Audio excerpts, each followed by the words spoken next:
మరి పోలీసు వ్యవస్థ పూర్తిగా నిర్వీర్యం అయిపోయింది.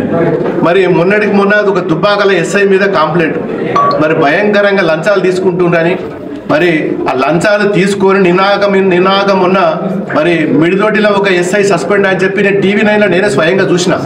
ఎస్ఐ లంచం తీసుకుంటే పట్టుబడ్డాడు, 10,000 రూపాయలు లంచం తీసుకుంటే సస్పెండ్ చేసినామని చెప్పి టీవీలలో హోంగార్డ్ తర్వాత ఎస్ఐ సస్పెండ్ అని చెప్పి ఎస్ఐ లంచం తీసుకున్నాడు, హోంగార్డ్ త్రూ కానిస్టేబుల్ త్రూ తీసుకొని ఎస్ఐ వేరే దగ్గర పెట్టిండని చెప్పి TV9లో వచ్చింది వార్త.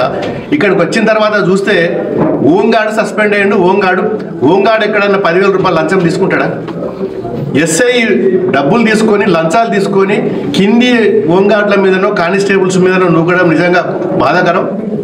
మన దుబ్బాకలో కూడా అదే జరిగింది, మరి మిడిదొడ్లు అదే జరిగింది. ఏ గ్రామంలో పోయినా మరి ఏదైతే బెల్ట్ షాపులు ఉన్నాయో బెల్ట్ షాపులు అయితే బీభత్సంగా అమ్ముతున్నారు. రోజుకు 4-5 యువకులు తాగి బైక్ల మీద పడితే మరి ఆసుపత్రి పాలవుతున్నారు. మరి ఇలా ఎవరికి ఏ షాపులో ఎస్ఐలకు ఫోన్ చేసినా, సిఐలకు ఫోన్ చేసినా, ఎక్సైజ్ డిపార్ట్మెంట్కి ఫోన్ చేసినా అందరికీ కూడా ఈరోజు బెల్ట్ షాపులతోటి మామూలు వస్తున్నాయి. ఇది పరిస్థితి. ఇలా బెల్ట్ షాపులు ఇప్పటికైనా కంట్రోల్ చేయాలి.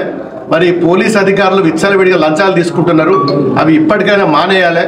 మరి సమాజానికి మంచిది కాదు. మరి పైన సిపి గారేమో మరి ఆమె బ్రహ్మాండంగా మా వ్యవస్థ పనిచేస్తుందని చెప్తుంది.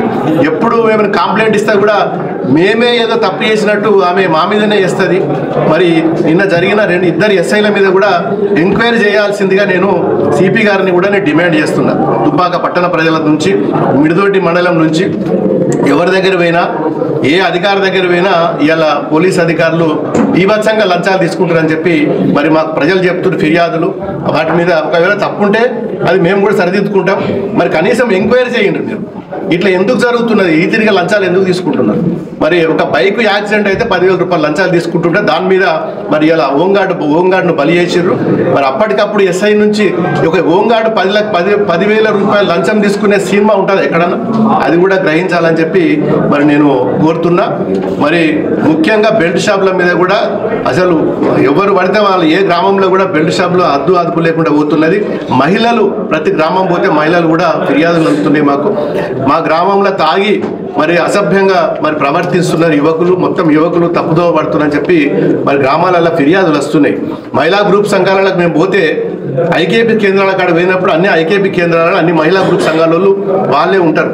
వాళ్ళు వచ్చి మాకు ఫిర్యాదులు ఇస్తూ, సార్ మేము ఏం చేయాలి సార్, మేము కష్టపడి 10 రూపాయలు సంపాదిస్తే అందరూ మా ఇంత మగోళ్ళు వైన్ షాపులలో డబ్బులు ఖర్చు పెడుతున్నారు, కమిషన్ల పైసలు మొత్తం మా వడ్ల కొనుగోలు కేంద్రాలు వచ్చిన కమిషన్ పైసలు కూడా ఈమని కొట్లాడుతున్నారు. పోలీసు వాళ్ళకి చెప్పినా పట్టించుకుంటలేరు, ఎక్సైజ్ వాళ్ళకి చెప్పినా పట్టించుకుంటలేరు అని చెప్పి ఈ తీరుగా మరి ఇక్కడ జరుగుతున్నది. మరి ఇవన్నీ కూడా మరి ప్రభుత్వం దృష్టికి పోతలేదా, మరి పోలీసు కమిషనర్ దృష్టికి పోతలేదా? ఇవన్నీ మీద కూడా మరి చర్చించాల్సిందిగా, దీని మీద అందరూ యాక్షన్ తీసుకోవాల్సిందిగా మరి మా నియోజకవర్గ తరఫున మేము ప్రభుత్వాన్ని హెచ్చరిస్తున్నాం.